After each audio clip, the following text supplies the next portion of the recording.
Hey everyone, welcome to another episode of the Whiskey Crusaders. I know it's been a long time since I've done a review, but we had to get one out here for our buddy Daniel over at the Liquor Library. This is a beautiful RD1. This is a Kentucky straight bourbon whiskey finished with French oak. This is, of course, a barrel pick. We've never actually talked about RD1 beyond having a beautiful, having on the stream, of course. We've also done an event with them. Barry's a great guy. We have another Repeal Day event with him again later this year, obviously on Repeal Day, which is December 5th. So we wanted to talk about this pick here from our buddy, like I said, over at Liquor Library down there in Southwest Fort Worth. So check him out. And this is an available pick from him. So this is a $79.99. This is a beautiful thing, and it's going to taste really good. But I'll tell you a little bit about RD1 first, because I think you guys need to know about that. Of course, that stands for Registered Distillery 1. They're being founded in 2020. Now, I know that sounds wild, but the reason being is that they're taking over the name.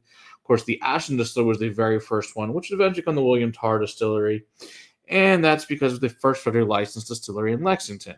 So henceforth, RD1, the registered distillery number 1. Now, they would, of course, go on to have a thing, and they said that they would, so that was founded in 1865, and they had a fireproof building. Now, somehow that fireproof building in 1879 burned to the ground. So, of course, how did they fix that? You build a bigger and better distillery with its own cooperage, more warehouses. One of the biggest things was a 1.5-acre warehouse of several of those, which is pretty amazing. They had 500 heads of cattle. They would feed, of course, the beautiful spent grains from the distillation process, which I think those were pretty happy cows at that point in time. Had their own water source they pumped in because the town water was pretty nasty and gross, had a lot of sewage and pollution, so they were smart enough to do that. It would change hands multiple times. Eventually, Mr. Tarr got the railroads, which the railroads made him go under. So by 1897, he was bankrupt and out of business. Went to the Stoll brothers and lots of the other families, and then sold off eventually to 1919. This lovely thing called Prohibition happened, which obviously sucked. So it would close at that point in time. Of course, it had been a premier distillery in Kentucky up until that point. These little fanciful guys, of course, came from Ohio. Might be this guy named George Remus. About a year later, stole a bunch of whiskey from the warehouse. Shocking how that happens. Remus might be in Ohio where all this stuff went, but hey, whatever. Remus is a fantastically interesting fellow. Of course, eventually there will be another fire in 1986 that would burn it to finish off most of it. Now, the only remaining standing building today is the Manchester Music Hall, which is one of the warehouse. It was Warehouse 1 originally. That's the only thing left from that time period. Now, what is this here in a bottle? This matters to you guys.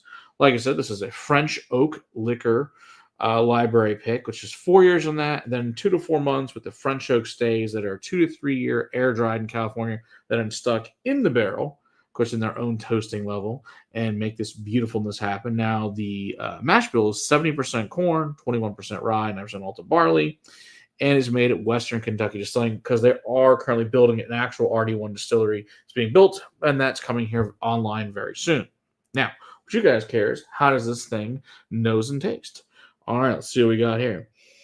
Beautiful nose here is chocolate fudge brownies, chocolate chips, baking spices, cigar wrapper, a little bit of allspice, some anise, caramel, a bit of ginger in there, black pepper, sea salt, some salted caramel, nougat, butterscotch, those butterscotch discs, graham cracker crust, kind of like from a cheesecake, a little bit of fennel, which is very, very nice. Now, how does it taste? That's the part you really want to know. Because most of us, nose is nice. Taste is what really matters, though.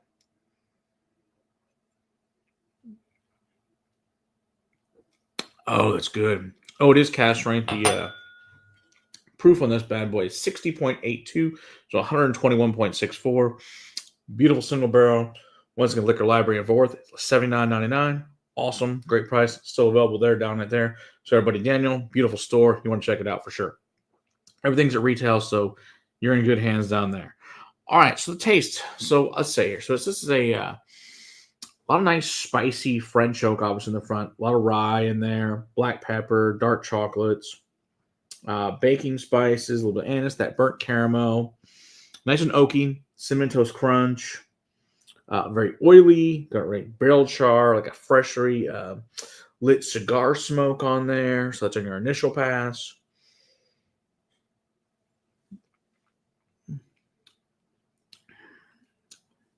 Well, with a little bit of green pepper, maybe a little bit of smoked Gouda in there.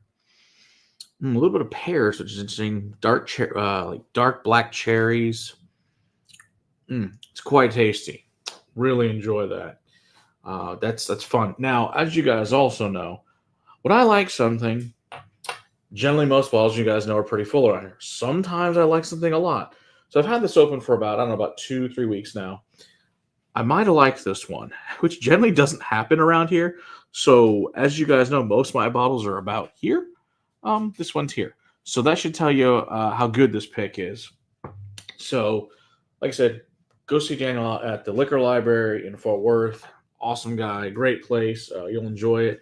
Our great selection and all this stuff. But yeah, so like I said, it's still available. That's one reason I'm doing this one for a barrel pick that's actually reviewing it now, because you can still actually buy this one. A lot of times I know we don't get to barrel picks till later, which I'll review obviously, but I'd be like, sorry, you can't get it. But this one you can actually get. So you can go check that out. And like I say, it's a good dude. So once again, RD1, great stuff. Looking forward to having Barry back again later this year for the Repeal Day party. And we'll get to all the other RD1s at some point in time as well. Trying to do more reviews for you guys and get back to all this fun that we are doing. So, as always, keep on crusading for a better whiskey in your glass. Cheers.